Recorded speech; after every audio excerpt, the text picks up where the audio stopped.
everyone. As you've probably noticed by now, this course is all about learning how to write an argument. And so in this first synthesis essay, we are going to be practicing our skills. And so these skills that you learn are going to transfer over to the research essay that we're going to be working on all term. So you'll have a chance to begin that research essay this week. We're going to be talking about that in the discussion area, and then also we're going to be doing some pre-writing. So what I want to say about writing an argument in this first synthesis draft that you're doing, which you will of course have a chance to revise.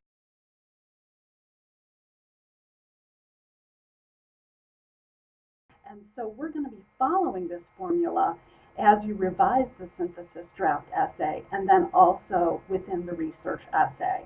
So the research essay is of course longer, and you'll just be expanding the development of each of the key pieces. I went ahead and left some feedback for you in the gradebook on the synthesis draft, so you should go ahead and take a look at that feedback.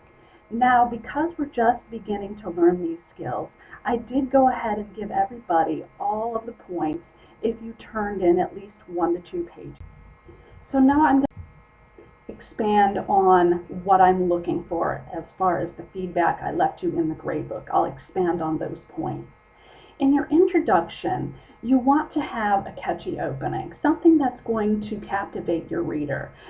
Think of when you're reading a newspaper, what the headline is that draws your attention to read the article. And then you're going to transition to a discussion of your topic. Now this week you chose either the Tangney or the Khan to discuss. Now a little summary of what they're saying would go next, and then you're going to transition into your position. So I'm not looking for you to discuss their article as far as what their ideas are until we get to the body of the paper, and that will only be used for supporting evidence. What we're aiming to do in this paper is for you to state your opinion of the topic in the third person. And so you'll say that you either believe in public shaming or that you don't believe in public shaming. And so in order to translate that into third person, it would simply be public shaming should be supported, and then you would list your reasons. Or it could be the opposite point of view. Public shaming should not be supported, and then that would list your reasons. And you'll take each of those reasons and translate them into your topic sentences. So you would say, public shaming should not be supported because the key component is embarrassment, and that is not going to help criminals rehabilitate. That could be one key idea that you would discuss. And then you would go on and use some of the information from either the Tangney or the Khan article. And that's what's going to support your idea. So after you have your supporting evidence and discussion, then you'll transition to your second argument. And that's going to once again be a reason that you either do or do not support public shaming. Now I've outlined all of this information for you in the gradebook, so you can go ahead and see it in its written form there.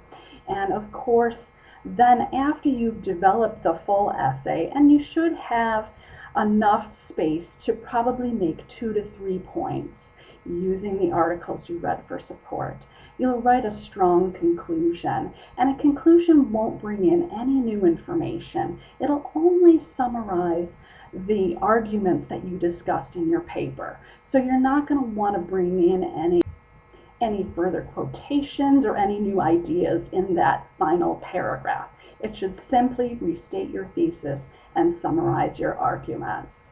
So I hope you enjoyed this video, and I hope that it helps you to revise your synthesis essay, which will be due next week.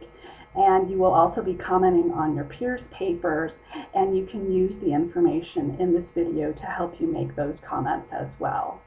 All right, good luck, and let me know if you have any questions.